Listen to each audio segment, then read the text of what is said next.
MOCA has been involved in an ongoing investigation into a $47 million phishing scam at NCB for some time now. In fact, we made a number of arrests last year in connection with that investigation.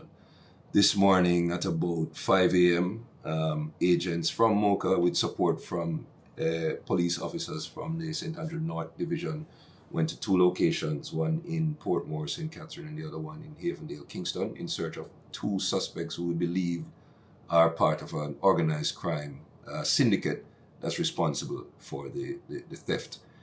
Both men were picked up. We also seized a number of items which we believe will aid us in our investigation.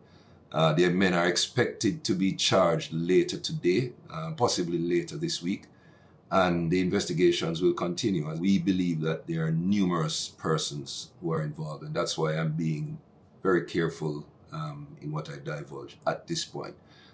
We are encouraged, however, by the way the investigation and the operations have been progressive so far. We've been spot on and bang on in getting who we're going after. And I believe in short order, you should be getting more information on additional persons arrested and charged.